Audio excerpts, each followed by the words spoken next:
This week on the show, we sit down for the second part of our interview with Dr. Margaret Power to discuss the role of right wing women in the overthrow of Salvador Allende's popular unity government in Chile almost 50 years ago. Margaret is a particularly special guest to talk to about this, someone who has personal experience of Chile from the time period, in addition to her academic credentials as a researcher on the topic. If you haven't done so, be sure to check out last week's episode where we talked about a similar theme and another area of Dr. Power's research, which dealt with the New Deal community of Norvelt in Pennsylvania. That's episode 14, and it's just behind this one in your feed. So, without any further ado, here is Dr. Margaret Power on right-wing women in Chile. You moved to San Francisco in 1975 after you graduate from college, and so that's after the popular unity government. So what were your recollections of that period? I was sort of, by that time, I'd been a Republican, but by that time I was now sort of moving towards the left, and I was in the anti-war movement. And I remember, it shows you how far not to the left I was. I was flying on an airplane. I sort of heard something about socialism, Chile, but I thought, okay. And then I was flying on an airplane to Israel to work on a kibbutz. And I read, I can't remember the Time or Newsweek talking all about the democratic road to socialism. And I thought, that sounds really great, because I considered myself a kind of socialist, and so I was going to work on a kibbutz, which I thought was a socialist. Okay, socialist. That so was not what I happened there. And then after that, I went to East Berlin just as a tourist the day after the coup, and there was this massive demonstration. So I said, what happened? And these sort of conservative Christian Germans who spoke English explained to me. And then I went to live in southern France, which is, France in the 1970s was very left. And so that's when I really learned more about Chile. So I really didn't know that much about the Allende period until 2 to 3 months before it was overthrown. I finished university, went to Chile via much of part of South America, and I lived there from December 1976 to end of June 1977. So, in 1976, right? What brings you to the country at that particular moment? I'd first flown to Puerto Rico because I was very active in Puerto Rico Solidarity, and I was very active in Chile Solidarity. Then I took a ship to Venezuela, then took multiple buses down through Venezuela, Colombia, Ecuador, Peru, and Chile, because I had... That's a long way. It was the best trip. Yeah, it was a long way. But I had lots of addresses of Chilean political refugees who lived in San Francisco, who had been political prisoners, who arrived following the dictatorship. And so they gave me the addresses of their families. And that was the only reason my sister and I went together. I couldn't have done it alone. That's the only reason that the two of us were able to make contact with anti-dictatorial pro-Allende Chileans, because we came via their sons. It was sons. And so they trusted us. Okay, so because we had these contacts, we met the cousin of one of the people who said, well, since you're in Chile, and at that point there were very few North Americans, and those who were there were primarily attached to the U.S. Embassy or U.S. companies, and they weren't in the Solidarity movement. In fact, I think we were the only people in the Solidarity movement that anybody we met had even seen. So that was unique. So anyway, he said to us, since you're here, you should visit the political prisoners. And you should really learn about what the situation is here, since there was perceived to be a news blockade. So one day he and the two of us went to one of the main prisoners that housed political prisoners in Santiago. And we got in because one of the guards, who was more the peasant class, was actually somewhat intimidated by us because we were North American and because we looked upper class. And he said, "You can't go in." And Melinda's my sister, said to him, "We always go in," as if this was a precedent. And he sort of thought, "Oh well, I better. I guess if they've gone in before, then other people have allowed them. I better not break with what's already happened." I mean, it's revealing both of his class and his perception of things, but it's also tells you a lot about the strict military hierarchy and order, that he was not going to violate what had already happened. So we went in, we met the political prisoners, and then for basically almost the rest of the 6 months we were there, we went to visit them 3 times a week. The political prisoners in Chile, unlike say in the United States, were all housed together. So they would have visiting hours at the same time. So at that point, there were probably 50 to 60 of them. They'd come out and they'd all be with their loved ones or family or whoever, most of whom were women, mothers, sisters, girlfriends, wives, daughters, whatever. And I remember 2 events they had for Mother's Day. They had a special event and handed out red carnations to everybody, and then they got up and gave speeches. So in a sense, they controlled the whole pavilion in a certain way. Then for Mhm. International Workers' Day, they also handed out the red carnations. They talked about it, and if memory serves me well, we sang the International, which is pretty remarkable to think this was happening during the Wow. dictatorship. Yeah, and because and so I gradually got to know all these people, and because we were there, they people trusted us. And then we went to the Vicariate of Solidarity, the Vicaria de la Solidaridad, and through there we met this socialist, sort of very mid-level leader who lived in one of the poor neighborhoods, was very working class herself, but had been a lifelong socialist. And then she took us under her wing in a certain sense, and we hung out with her a lot, and she introduced us to people in the resistance.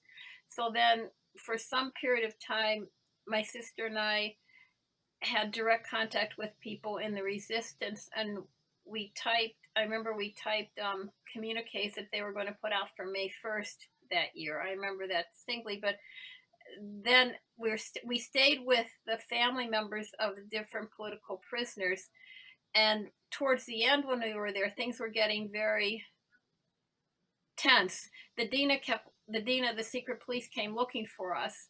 Luckily, we were not there, and we heard about this, so we went to the U.S. Embassy. And at that point, Carter was the president, so there had been a transfer in a lot of the embassy personnel. So there was a very young guy who was there, who was, I think, reflecting more Carter's politics of support for human rights, anti-dictatorial. And he basically saw us as these 2 very young, nice, in his mind, foolhardy girls. So I think he probably put out watch out for us, so that when we left, he accompanied us to the airport, made sure we got on the airplane and were not detained, and flew out. And we told him, because we got to Georgetown, we told him that we had been taping people in the Catholic Church. In reality, we Mhm. were taping people in the resistance, and so we smuggled these tapes out of Chile. And I was really scared. It was very scary. And it wasn't until the plane took off and we were in the air that I remember, okay, now I can relax. It was interesting to me that you got like halfway through telling the story, and I'm like really interested. You're like, oh, you're gonna cut all this, right? I'm like, no, I want Yeah. this.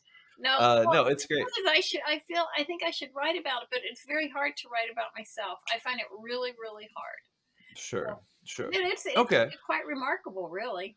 Yeah, no, I mean that's a really incredible story. So then let's talk about um not Margaret Power. Let's talk about the 70 years leading up to the election Okay. of Allende, right? Yeah. Women increasingly came to occupy, political spaces in Chile, gradually obtaining suffrage, right, as they did in other places in the West. But how was the struggle for women's suffrage received by and associated with the right in Chile? This, unfortunately, or fortunately, if you like history, I have to go back to the late 1800s. In the late 1800s, the two primary parties were the Conservative Party, which was very allied to the Catholic Church, and the Liberal Party, which was anti-clerical. And this is the same political divisions that existed throughout Latin America. Right. And these were the same two parties that continued up until, in terms of the conservative, the right, up until 1964, or when they transformed and then became the Nationalist Party. And in the late 1800s, the first women to attempt to get the right to vote were conservative women, and they wanted the right to vote in order to defeat the liberals, who were anti-clerical, and to defend the Catholic Church. And then moving ahead into the beginning of the 20th century, once again, you saw conservative women trying to get the right to vote in order to contribute their vote to upholding the conservative order within Chile. Jumping ahead, since I'm giving the thumbnail sketch here, in the 1930s, the Communist Party started basically in 1919 or 1921 in Chile. And so by the 1930s, there was not an overwhelmingly strong, but let's say a fairly substantially strong Communist Party, and there was also a Socialist Party. And both of those parties had women's affiliations, and they, along with women from another party, the Radical Party, supported the right of women to vote. And they formed different organizations that pushed for women's suffrage.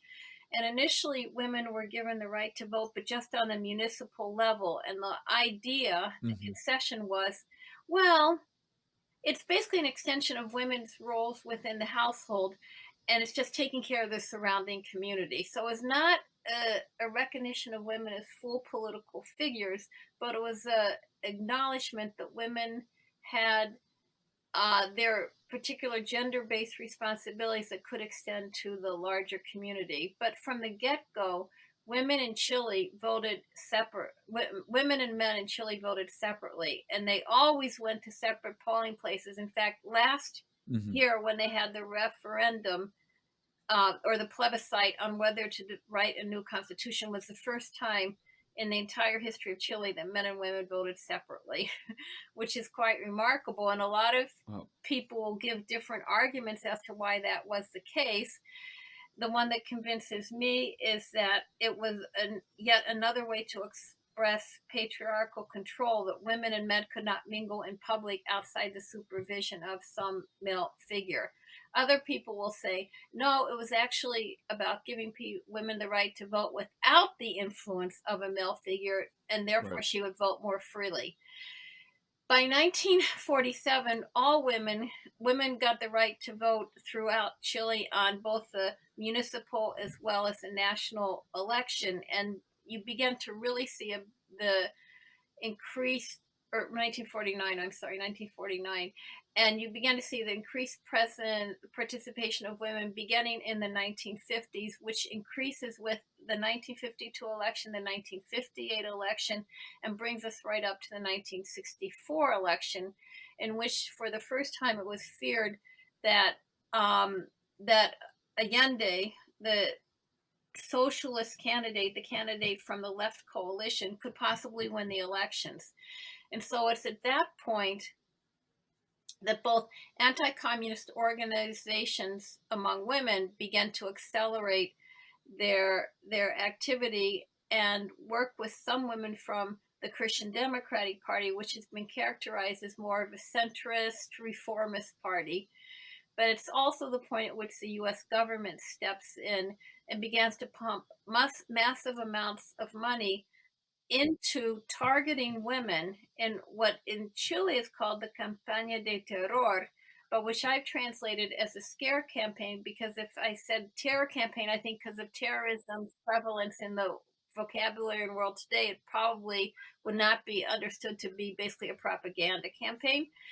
So the campaign, which took place in 1964, the same time as the Johnson Goldwater election in the United States, to me, what's really remarkable about it, this is a per capita expenditure, not ultimate sums of money, but how much per capita. The CIA and the State Department spent more money in Chile per capita than the combined expenses of both the Goldwater and the Johnson campaigns. And they Wow. spent it on radio ads, on ads in the newspapers, and on posters that were pasted up on walls all across Chile, and especially radio, because women were much less likely to read newspapers than men were. So they wanted to target women who were in their homes, who typically had the radio on all day as they were working around the house. Hmm. And Chile is noted, usually in the Latin American history classroom, for its history of republicanism Mm-hmm. in a landscape of history otherwise dominated by men on horseback.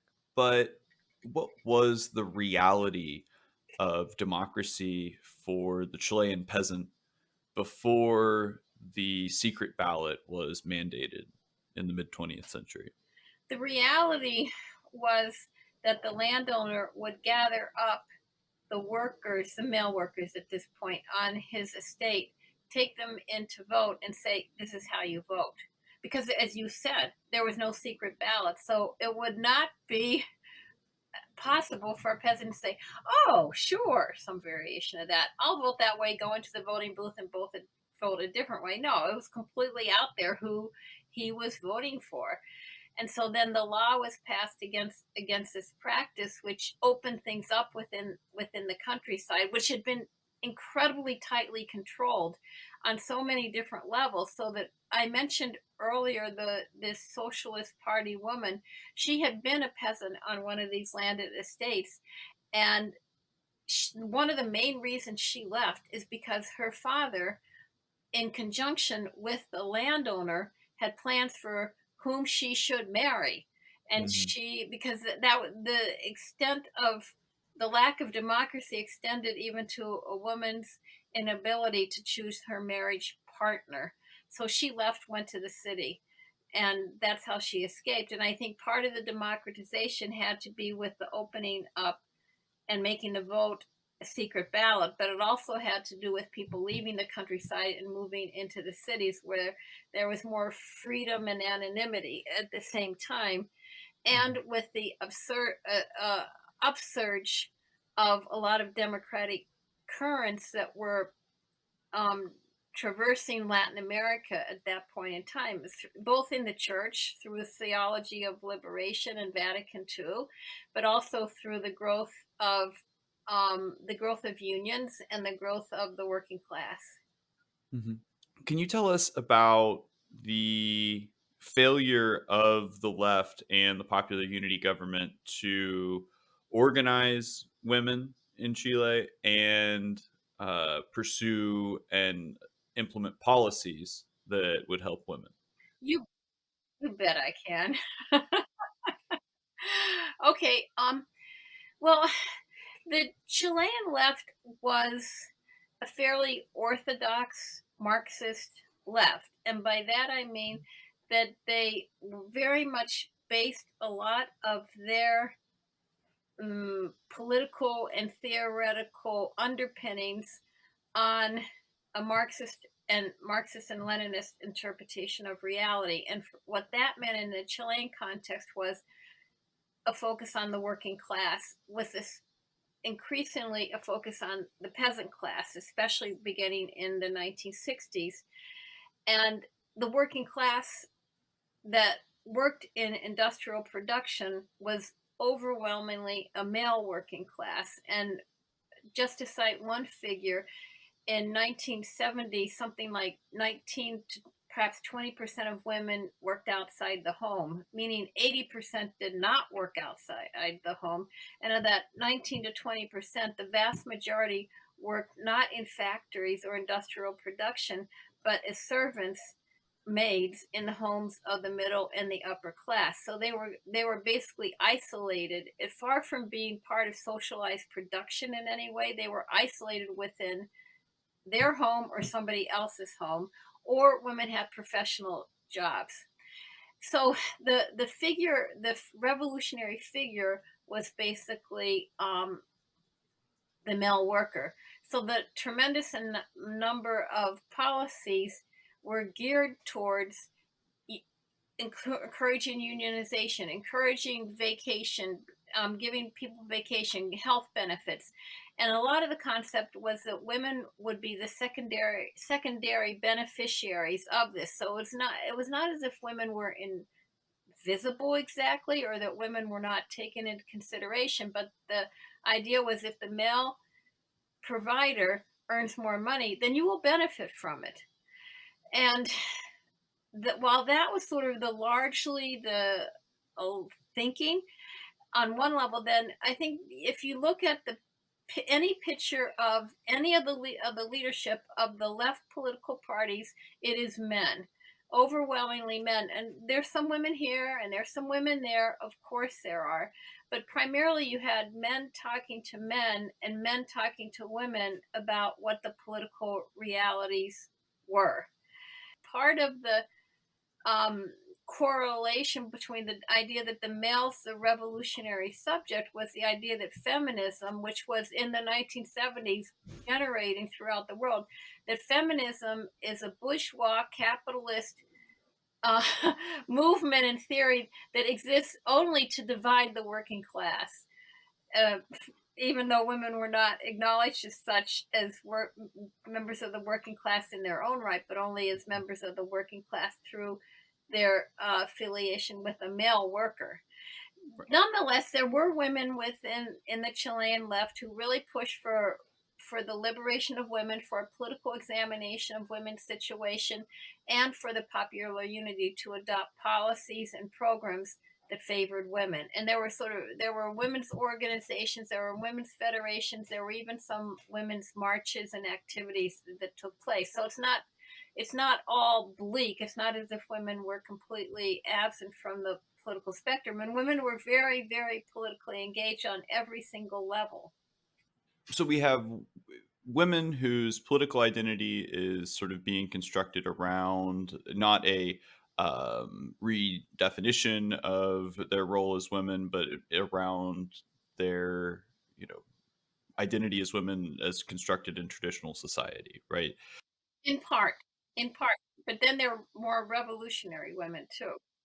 But in order for us to understand what happens as far as women, sort of where we're going with this Yeah, story, right, is about the condition that women found themselves living in during the popular unity yeah. years, right? Can you Mhm. describe how that experience was particularly felt and motivating Yes, for women as political subjects after the election of Salvador Allende? most women's, as I said, 19 to 20% worked outside the home, which means 80% were in the home. And within the home, their gendered identity revolved around, as you mentioned earlier, primarily being homemakers. And so homemakers and mothers, especially. And this whole sense of my role in life is to provide for my family by sewing, by cooking, by taking care of the kids, by cleaning, by washing, etc. So, part of the United States government's plan, in conjunction with the Chilean right and the Christian Democrats, was to produce shortages in the Chilean economy. This was a concrete strategy, a plan, as when Nixon and Kissinger basically gave the direction to make the economy scream. What that basically means is make Chilean people suffer. And they did this through a whole series of measures, but women experienced it was that there were tremendous shortages. So women would describe to me when I interviewed them that these were more the poor working class women, because the upper class women would send their maids to stand in line. So one woman said, for example, for New Year's, one year she wanted to get a chicken for her family. So they stood somewhere between 24 to 36 hours in line just to get a chicken. And she said, a really skinny chicken, too. And there was this whole sort of sense of um, anxiety that there won't be any more toothpaste. There won't be any more toilet paper. It's so weird, when there was the pandemic, everybody started talking about the toilet paper. I thought, wait, why the toilet paper? That's exactly what people were talking about in Chile, only in Chile it was real. There wasn't toilet paper. And one of the reasons there wasn't toilet paper, in addition to the blockade that the United States slapped on Chile, is that wealthy producers, both agricultural and industrial, would destroy their products, thus artificially creating shortages. And since they had this long range vision, okay, maybe this year and maybe next year we won't make much profits, but in the long run we'll get rid of the socialist government and then we will be able to make profits. So I think they were capitalists who thought on a bit longer term, and I tend to think a lot of capitalists think in the current economy we're in right now. So it produced this mass anxiety. So women would talk to me over and over again that they heard, oh, such and such store is selling such and such. And they'd say, even if I didn't need it, even if I'd never in my life used it, I'd run there, get in line, and try and buy it. It's sort of this mass psychosis that existed. And of course they didn't say the problem is the CIA that is doing this, or the problem is that wealthy industrials. They say it's the government. The government is corrupt. The government is incompetent. The government doesn't care about us.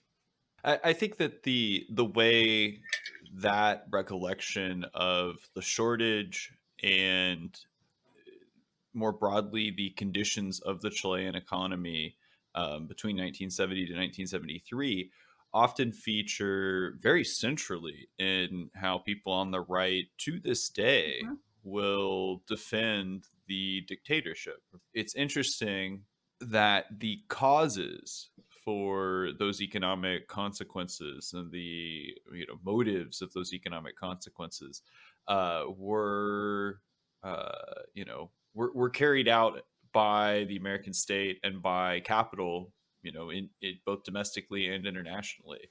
We've kind of broached it a little bit here already, but so you ended up interviewing right wing women Mm-hmm. in Chile in the 90s Yeah. about their recollections of this movement. Yes. The antecedents for the movement in the 70s were a organization called Action Women of Chile, and began in 1963. And one of the prime movers and shakers was this woman, Elena Larraín.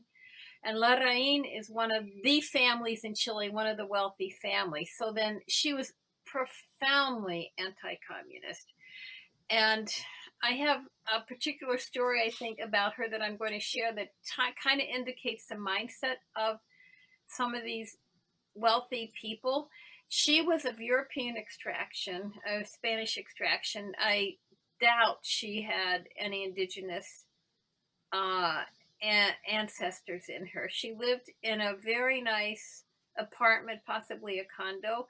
So when I first went to visit her, she kept referring to her maid, who was a Mapuche, one of the indigenous women, who at that point was probably at least 50, as La Muchacha, the girl. And she kept talking to me right in front of her about how stupid she was. And if she breaks one more thing, she's going to take it out of her paycheck. And the woman was completely impassive. She needed the job, obviously. And Elena Larraín had absolutely no compunction, no hesitation to talk about this woman in front of me. Her assumption was that I would share her racist attitudes towards these people. And I'm sure everybody in her class, she felt totally comfortable saying it with them. And then the second time I went to visit her, she gave me huge boxes of materials because she and her husband had very carefully cut out every single newspaper article that dealt with the women against Allende. And she said, the maid will carry these down for you. And so we went out to the elevator, and there were two elevators, and I stepped into the elevator with the maid, and she said, "Oh, no, no, no. You go in that elevator to the right. She goes in that one to the left. You should not ride in the same elevator together." So there was this incredible distinction between them. And Elena Larraín was one of the women who had started the organization in 1963, the Anti-Communist Women's Organization that helped with the terror campaign. But she was also one of the main women who started the feminine power, Poder Femenino, against Allende, along with another woman I interviewed, Maria Correa Morande, also who had been under Pinochet the ambassador to Mexico, and wrote a book which she gave to me and my friend Lisa Valdez, who I did a lot of these interviews with, and about the indigenous culture in Mexico. It is so bad. It is unbelievable. All about these savages who Mm-hmm. sacrifice the victims to the gods. Oh my God. Anyway, so these were women from the extreme right, but they worked with women in the right wing party, the Nationalist Party, which formed from the convergence of the Conservative Party and the Liberal Party, and they also worked with Christian Democratic women and I can't remember if it's an independent. So all these women joined together, and their main goal was to get rid of Allende, encourage the military to out to overthrow him, and to encourage other women to participate. And their main way of doing it was to project themselves as apolitical women who just simply could not function in the kind of Chile that the Popular Unity government had brought. And they were so moved by it that, while they never for a moment would renounce their gendered role as wives and mothers, were willing to go into the streets to save their families. That was sort of the myth that they created among themselves and continually projected. So, one of the things that we talked about in the first part of our interview is, this idea of a top down understanding of history, or a bottom up Mm-hmm. understanding of history, and particularly related to people's politics, right? And I think that, in this situation, we have, the United States government and international and domestic capital creating arbitrary shortages in the Chilean economy. We have upper and middle class Chilean women who are organizing middle and lower class Chilean women, to get out in the street in opposition to popular unity. Is this a top down manipulation of middle and lower class women, or do we have a bottom up analysis here? It goes against the grain of what I believe in many ways, but I have to say I think this was a top down situation, which doesn't mean the poor and working class women were nothing more than puppets, but it does indicate that the U.S. government, in conjunction with the heads of political parties in Chile, and some of the heads of the political parties in Chile were also part of this women's organization, they did have a very clear, conscious strategy about how to organize women. And much as we may not like to think it, because I think there is this whole tendency to, in my point of view, exaggerate the amount of agency that individuals have. Sometimes people Right, don't have that kind of agency right. that we think they do, or that academics like to pretend they have. Sometimes people are manipulated. I mean, how do we understand the fact that people in this country will not take the vaccine when they are basically risking their lives and the lives of other people to reject it? That is not a bottom. It appears to be a bottom up movement. It's become a bit of a mass movement, but that to me is manipulation Mhm. from the top. Well, and I think it's interesting for you to kind of unite those those two stories, because I think for me to push back at either of them would only be to point out that what we have in both of those cases is sort of an intergenerational failure on behalf of the left to organize its natural audience, right? In particular, Right. we're thinking of, the historical failure of the left, in particular, of course, the Marxist left, um, to include women or people of color in their coalitions of the past, right? And I think that, in the United States, right, they're the um, less educated, right, and low income, folks have been, kind of abandoned by politicians and policymakers in the United States, in similar ways.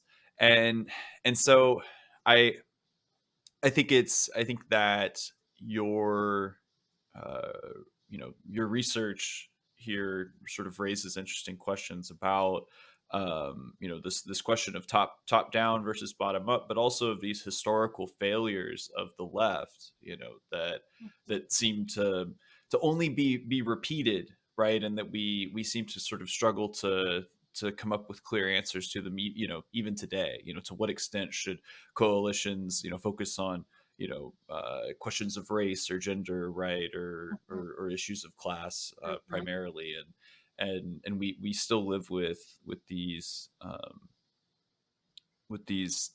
controversies, and challenges today. But one thing I wanted to bring up, and just sort of before I hit it over to you to kind of describe to me these recollections that you collected, is the experience I had with my boss, Right. in Mhm. when we were there working. So I was And how many you're a working and where were you? so right. So I was working as an English teacher in Rango, just south of Rancagua, and About an hour and a which half, is 2 hours south of Santiago? right. It's in the O'Higgins region, which is just south of the Metropolitana, and yeah, and so just a couple hours south of where people have probably been if they've been to Chile, and I remember, at the time, it's early on, right, as we basically just got there, and my Spanish is not um, where it needs to be able to like talk about my research with people, right. And so I'm meeting the principal, right, and mostly sort of having it translated through a colleague of mine, because the principal did not speak English, right, and my and I didn't really speak Spanish. And this was actually the first time, and this is what I realized was kind of the issue. This was the first time I had encountered someone, who was explicitly, uh, in favor of the dictatorship, Mhm. of Augusto Pinochet, Mhm. right, and suspicious of me as someone who might not, and this person is about to be my boss for the next 12 months, right, and so and I felt a genuine fear, right? And I think it's a fear grounded in my like, uh general shelter, status Mhm. as who I am. But I remember like, being quite scared of this woman who was the principal. And she began to describe to me, and I was even able to take in with my limited Spanish, um, her reasons, Mhm. which she was very willing to give me, Oh, yeah. um, for why we just had to do it, right? Because our grandchildren would have been in debt, right? Because they would have, the communists would have given the country over to the Soviets, et cetera, et cetera. And and I mean, I was at the time just, you know just mostly like a deer in the headlights at the moment, not really knowing how to react to that Yeah. combination of social obligations. Um, but to what but when I was reading your accounts of your interviews with these women who are, remembering their role in the overthrow of the Allende government, you know, and their eagerness to recount their experiences, right, and their tendency to sort of focus on relatively predictable pieces of their experience and recollection and shared memory of popular unity, really was striking to me in reading your account of it. So would you tell us a little bit about the types of things that are set and remembered? It's so true. The reason they weren't suspicious of me as opposed to you is because they were thrilled. They thought somebody was finally coming to hear their side of things. Now, it could be because I was a grad student and there was nothing, I automatically tamped down any opinion I had whatsoever, so that I presented myself as someone who said, which is quite honest, because when you do oral history, you cannot lie. It's sort of unethical to lie to people. So what I Mm, said was, I am just amazed at what you were able to accomplish. I don't think history has given you your due. I really want to learn about you. And they loved it. And so some of the stories they told me were quite shocking. This one woman, for example, and she was a lower middle class woman who adored Pinochet, and basically said the only problem with Pinochet is that he was not like this other general, General Ibanez. And what General Ibanez had done is he rounded up all the homosexuals and he dumped them in the ocean. So now nobody could find their bodies.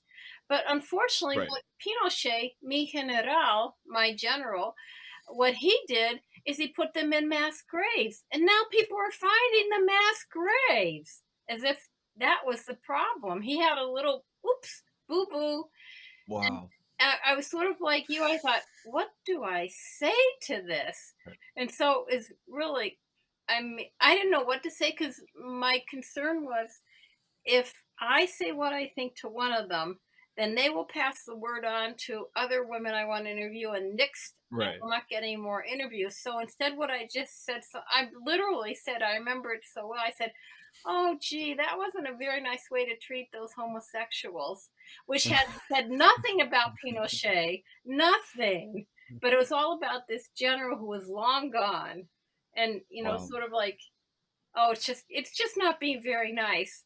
And then this other woman, actually the mother of one of my really good friends, which is how I got to interview her, talked a lot about how, thank heavens, Pinochet came, because we would have had a civil war. And if we would have had a civil war, thousands and thousands and thousands of Chileans would have died and they would have killed each other. Then she goes, look at what's happening look at what happened in Central America. That's what would have happened here. Pinochet spared us from the kind of civil wars they're having in Central America. I mean, you can see there's sort of a certain internal Yeah. logic Right. to that Right. position. Not that I would agree with it, but I can see what she says, and that would just be the kind of thing. The only women, actually, there were only two women who had all indicated that they changed. One of them was a woman who had worked, a working class woman who had worked in a factory, and she would talk about the owner of the factory was completely against Allende. He would pay his workers to go demonstrate against Allende, pay their fare. They would dump the shoes that they produced out the back so that they couldn't have shoes. Then what happened that her, after the dictatorship, her son was part of the left, and he got arrested. Her beloved, adored son was arrested tortured by the military, went into exile. And at that point, she completely flipped and became Hmm. not only against the dictatorship, but actually went on international speaking tours after the dictatorship, to talk about him, to talk about what the dictatorship was like. And the only other women, and this was somewhat representative, was a Christian Democratic Party woman, and she started to change her position against Pinochet when she realized that what was happening was not what she had hoped and expected, which the Christian Democratic Party fully expected, that after the military overthrew Right. Allende, that Eduardo Frei would become president. Right. Well, she did Right. not anticipate the massive abuse of human rights, murder, torture. I think she was quite sincere, and I think she defined herself as a Catholic woman who was fairly horrified at what she saw. But a lot of the impetus, or sort of the turning point, was when the Christian Democratic Party, let down by the fact that their esteemed leader was not the president, Right. moved into the opposition. I think it's one of the things that I think is worth saying in defense of the Chileans in general is that a lot of the things that seem apparent now are Mm-hmm. apparent to us only in retrospect, right? We're able to know what Nixon told Kissinger Yeah. in October of '73, and we're able to know that you know, they were destroying foodstuffs, and rather than let them reach market, and things like that, like, you know, the and so I think that that's, you know, that's worth remembering here, and it's especially worth remembering because in your research, as you're pointing out here, lots of people began to um, change their opinions and their remembrances of it when presented Yeah. with this information after the dictatorship. But I also want to point out that there's a way that I think where people were consciously oblivious and making themselves oblivious to what was happening, because so many families in Chile had at least one, if not more, member. Because family, the Right. extensive family, is some of the social base of Chilean And life. it's a small country It's as a well. I think small that's something country. that There is were hard for only Americans to 10, appreciate. 10 million people, and when many of them are concentrated in Santiago, then you go to smaller towns where literally everybody kind of knows each other. It was, and so there's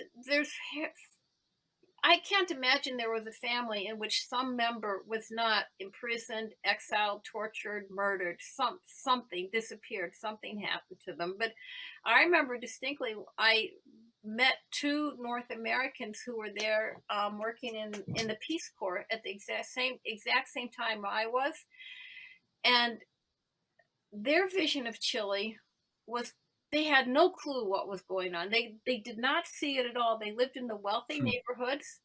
They Hmm. hung out, went to the U.S. Embassy. They never ventured into poor neighborhoods. Oh, those places are dangerous. And Right. they hung out with Chilean government officials.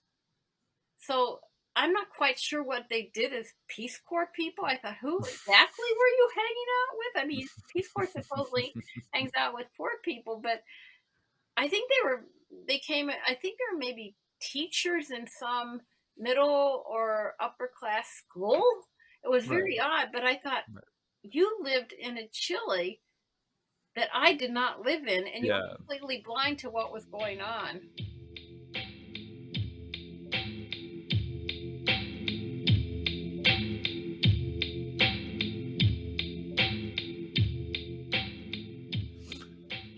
Well, on a very optimistic note, things have really changed in Chile.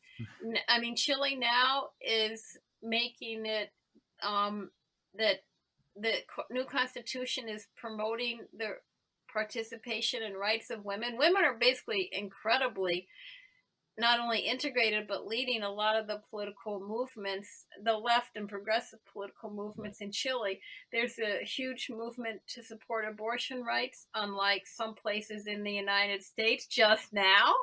And there's Right. a lot of support for LGBT issues and people as well. So I think things have really changed in Chile. So that's the really good news. So I feel very positive about what's happening in Chile now. So because things were so bad doesn't mean things will stay that bad. And just because things aren't necessarily great here in terms of, say, abortion and stuff like that doesn't mean we give up and don't Mhm. keep fighting. Yeah, and I think the through line here is yeah, is that when you offer the Chilean people, the chance to to use their democracy, and to inform themselves and to use their democracy, whether that's as a result of the secret ballot being mandated, or just burning the subway down to force a constitutional convention, Yeah. right? That the Chileans take a very sort of active role when they're not being literally held down by the military arm of a modern state, Mhm. and I think that that's what sort of what I take away from what's happened there more Yeah. recently, right? I totally agree. Yeah.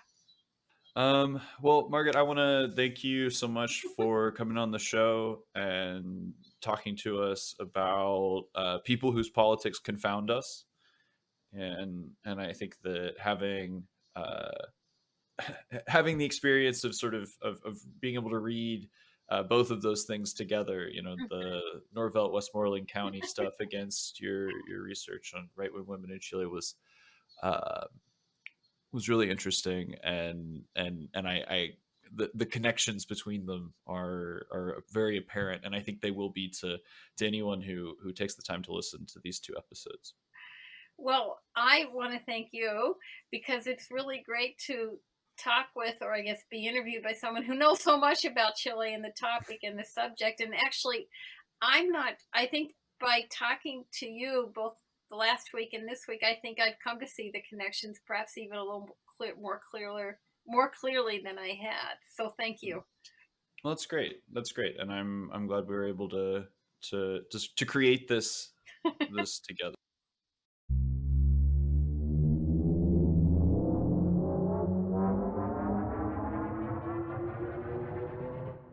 Nearly all the people arrested by a particular Beverly Hills police task force over the past Hmm. year were black individuals.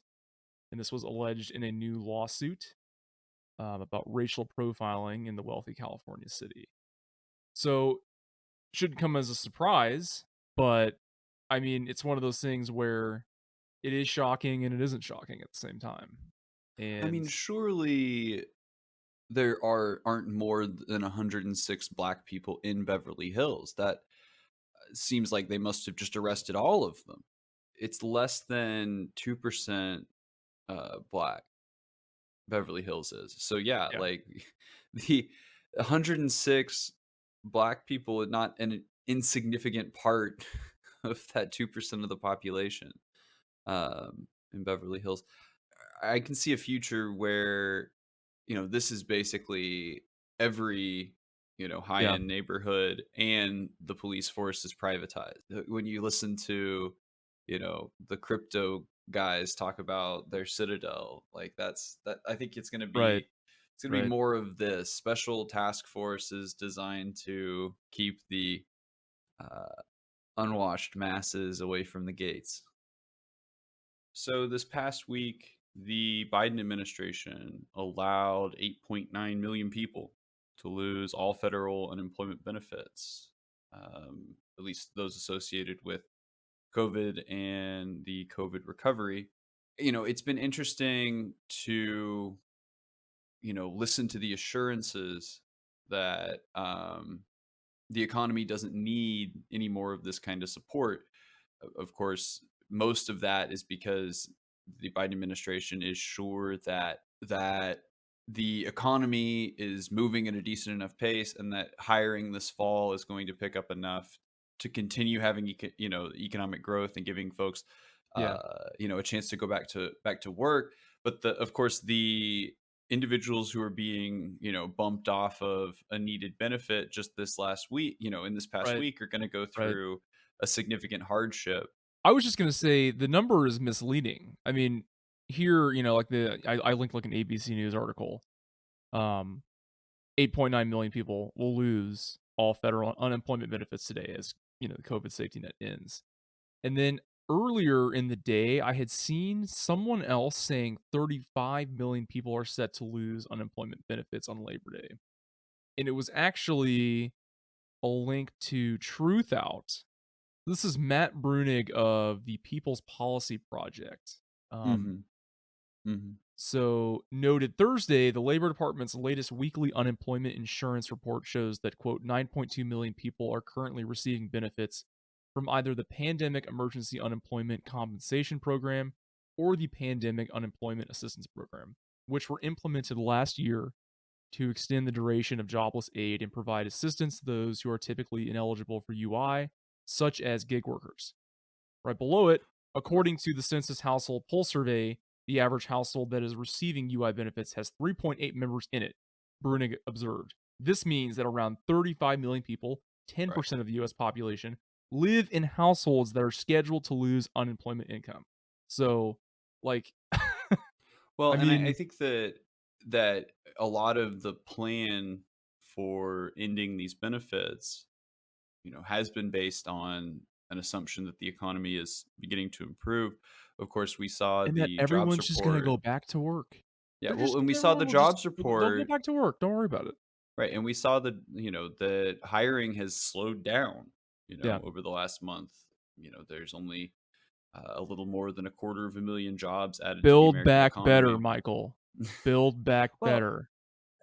right, and I think that what all of this really emphasizes, and it's a bit trite to even point it out, um, at this point, but the subtext of pandemic assistance as a discouraging force, that's keeping laborers from joining in the labor market, reveals that the combustible elements in the engine of post-industrial capitalism are the threat of starvation and exposure, Yeah.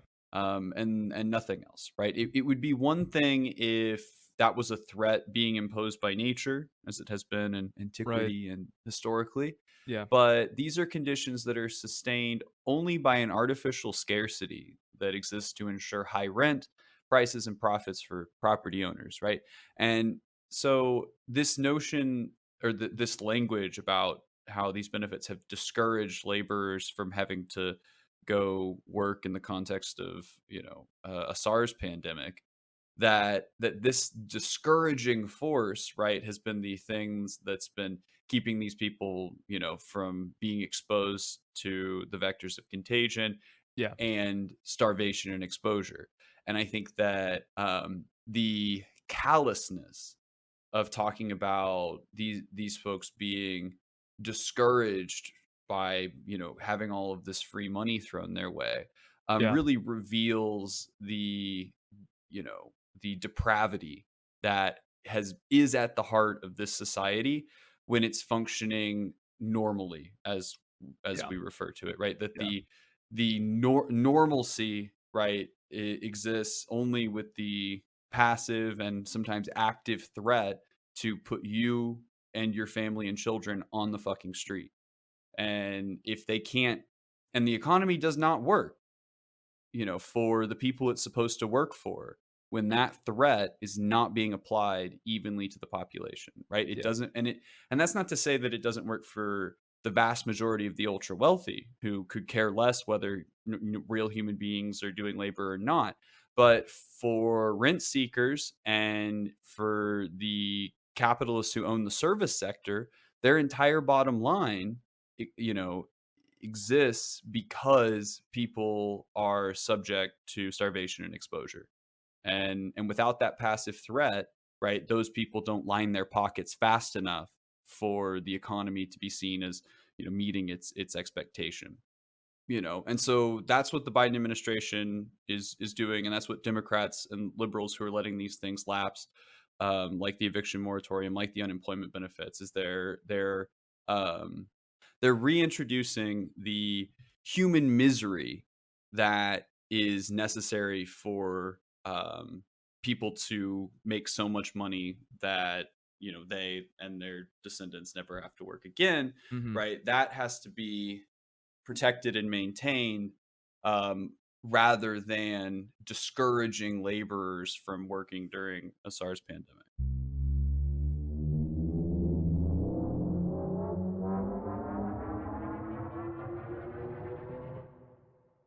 So I think something obviously we have to address is Texas effectively outlawing abortion. We've been seeing articles saying, "Is it time to pack the court?" And that's sort of the proposal of, for example, Joe Biden adding, two more Supreme Court justices to the court. Like, for me, there's not much to say besides the fact that, like, yeah, go ahead and do it. Yeah, I mean, I think for about 80 years, it in any other political system Hmm. except for ours, that would have been something that occurred. It would have Yeah, happened during the Great Depression. yeah, Um, the same way, yeah, most powers of the executive were right. expanded during that time. And I think that that's kind of one thing. That said, as much as I think in our dream Democratic Party that was as sanguine and as serious as we think it should be, would pack the court.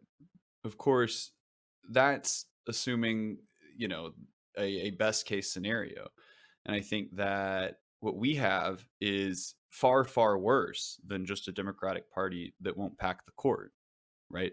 We have a Democratic Party that won't even do what it must do when it holds power to ensure that conservatives don't get to appoint Ruth Bader Ginsburg's replacement, right? Hmm. And it is the failure of the Obama administration and the Democrats and Ruth Bader Ginsburg to step down while the Democrats held the House and the Senate and the White House between 2008 and 2010. The expectation that Republicans will take power again is not just like an element kind of built into our political system. It's in fact a critical part of how Democrats limit the horizons of possible change. So Democrats, when they're planning policy, Yeah, will constrain, in order to make the donor class happy, they will constrain the horizons of possible change by using the sanguinity of the Republican Party, to kind of right. keep the left in line. Okay. So Democrats understand very, very well how the pendulum swings, which means that not replacing geriatric justices on the Supreme Court when you control all of the federal government is a choice. And it's a choice which betrays that the fate of the court doesn't mean anything to these people. Yeah, It doesn't mean more than the narcissism of Ruth Bader Ginsburg or Barack Obama. It doesn't even, and it doesn't even really rise on the list of, what liberals care about yeah, ultimately, yeah. right? Because it's not even like, because Democrats like to kind of try to use the court as a cudgel, right, Hmm. to get people into the voting booth, but liberals aren't even motivated by the shit, right? And Not at all. and so liberals aren't motivated to vote for the court, and when Democrats are in power, they leave geriatric people in there to be replaced by Republican presidents. And if it really mattered, if it really mattered, Yeah, the way we're told it matters when elections come around, if the Supreme Court mattered that much, the Democrats would have blackmailed Ruth Bader Ginsburg off the court if she wouldn't step down. If it really mattered. yeah, If women's abortion rights are important, then Ruth Bader Ginsburg comes off the court by hook or by crook. She comes off the court. And so does every other justice on, who might stand a chance of kicking it under a Republican presidency. Yeah. Because if that's not how you conduct yourself, then we're just doing national ritual. There Mhm. are no stakes, and none of the people who purport to care about this stuff actually care.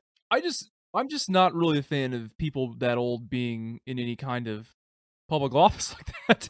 You know? Yeah. I just it's like, I mean, I'm gonna be ageist here. I just I don't think someone who's, you know, nearly 90 years old should be sitting on the Supreme Court or be president or be in, you know, the United States Senate or the House of Representatives. Well, No. and Fuck if no.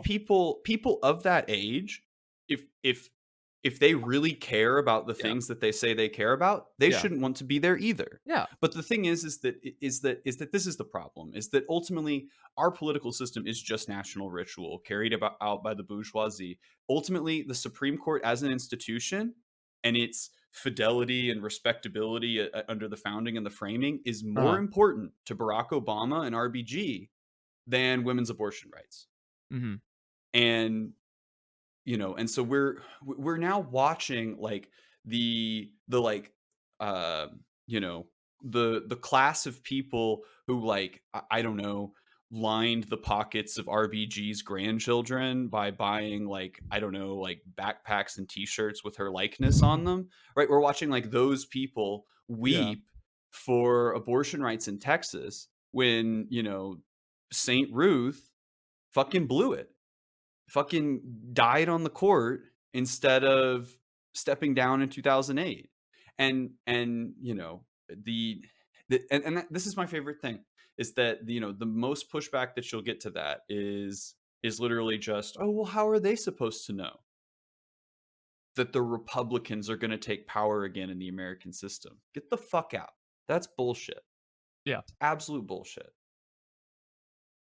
The Republicans taking power again is literally essential for the Democrats' project. Mhm. Because if the Republicans were never going to take power again, the Democrats would actually be like Yeah. expected to wield power Sure.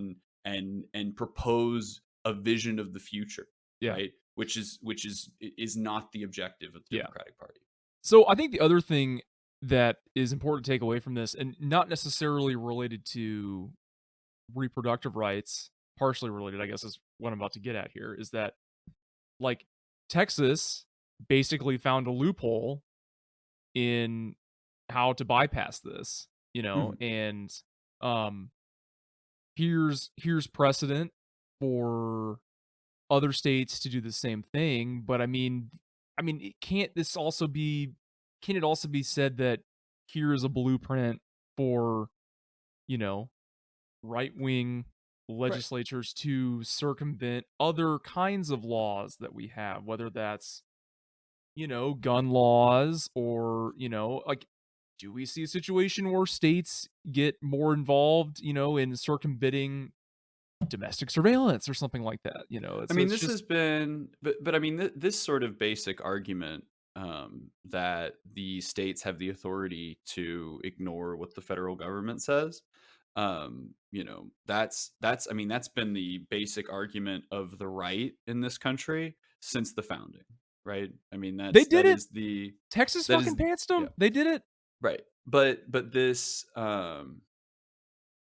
Right, but in the case of, like, this particular ruling, Yeah. what could actually could change all of this would just be a federal law, right? Mhm. But because we don't have real political institutions in this country, there's no there I mean, like, you should just cackle at the idea of Congress doing anything here, right? And I think that really, like, if the law if the last 20 years of my life have had one theme. It's that there are no political solutions in the United States. And if you need a political solution to make anything happen, it's not going to happen. Yeah. Because we just don't really have political systems here, and to the extent that we have them, they're just national ritual from the 18th century. Mhm. And I think that's the real, the fact that we've been talking about Roe v. Wade for 50 Yeah. years They're is all just yeah, archaic yeah. forms that are Mhm. cracking and crumbling. Right. That if there were real politics in this Mhm. country, would have been wiped away long ago. But because there's so much consensus among the elite Mhm. in the United States, there's never really an issue with the Yeah. fact that the state can't resolve a political disagreement. Well, we're all just so comfortable with relying on institutions and just in laws and all that were put forth in a time period so radically different from our own, and we're just expected to just continue with these same things that like people in like the early 19th century were living in. I'm like, how is that? How does that make any sense? Well, and I think Why it does goes that even apply? further. Right, but why does Right. that at all apply to someone who's living in the Mhm. year 2040 or something like that? You know, it Well, doesn't. And that's and I don't know. I mean, that's why would you respect those institutions to the detriment of people living in reality? Because that's yeah, really what we say when we say no, our Supreme Court justice can die on the court, right? No, it's more important to maintain the apolitical integrity of the court than it is to pack it, right? What this tells us is that what's more important than people, what's more important than politics or even democratic will even is the maintenance of the prestige of these institutions, right? Because it's a ritual, because it's a cult, and because there's not really another function for these things to perform, because everyone understands that there aren't political solutions, right?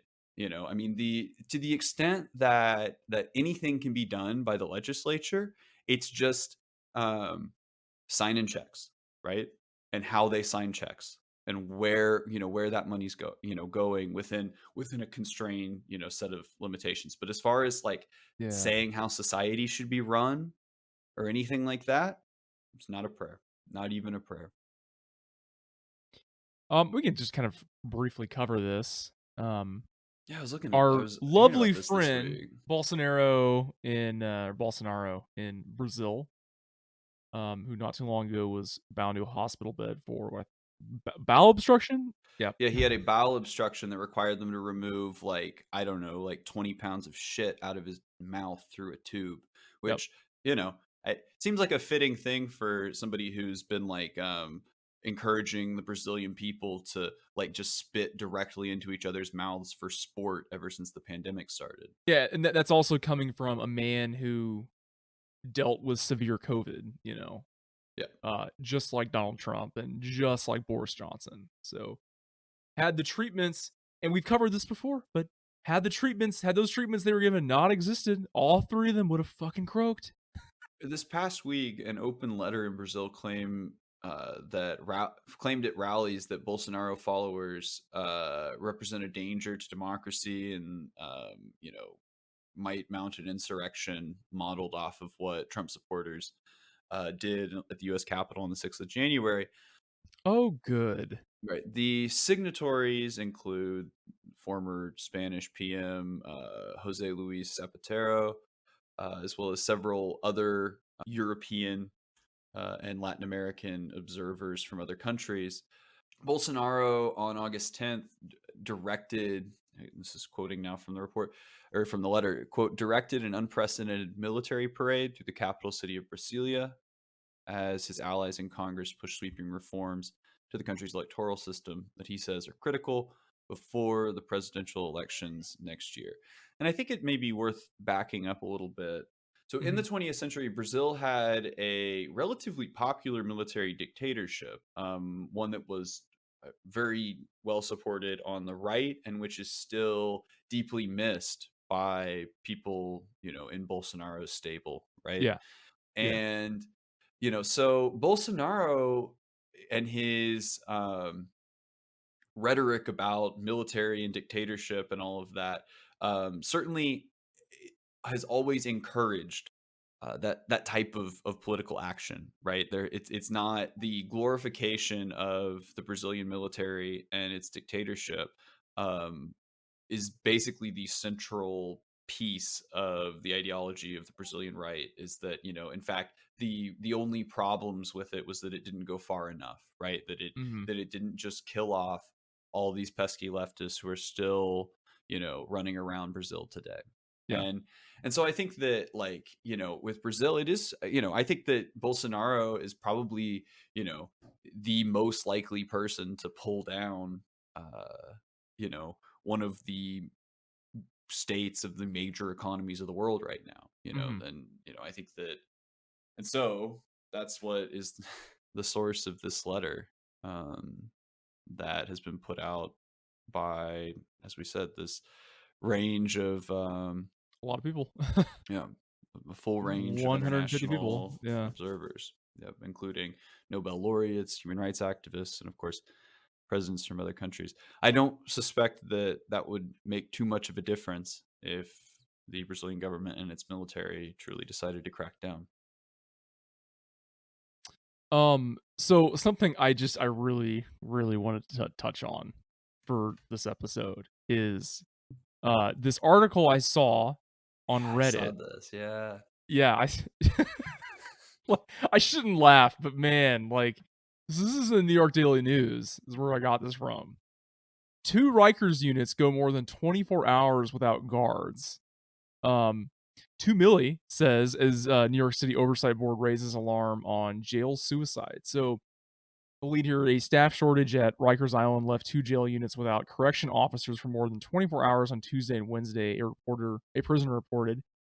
And the city oversight board said the ongoing personnel problems factored in a wave of suicides in the jail since December.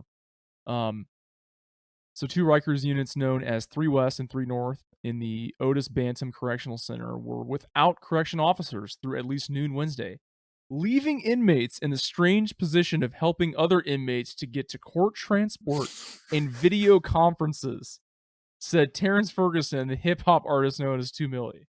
And he said, "We are really running the dorm by ourselves. I've never seen anything like this," said Ferguson, who was serving a sentence for gun possession.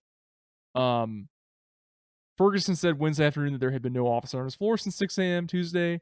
"I've been answering the phones." Well, and there's all these anti-vax, like, corrections officers and all this sort of stuff, and and this has been a problem in more places than just at Rikers. Not just COVID outbreaks, but just lacking the workforce to staff our world's largest prison population, and I think that, yeah, I think you're exactly right that this is just like just collapse, just a collapse symptom. And I don't know how else you you read that. Um, you know, that said, Truth is stranger than yeah, fiction. I mean, you yeah, can't make that up, man. prisoners are answering the phones at Rikers. Well, and all power to them. I would love, I'm somebody who would support, the uh unionization and capture of prisons by incarcerated peoples, and Mhm. so um all power to them, and I hope they don't Yeah. let the corrections officers back in.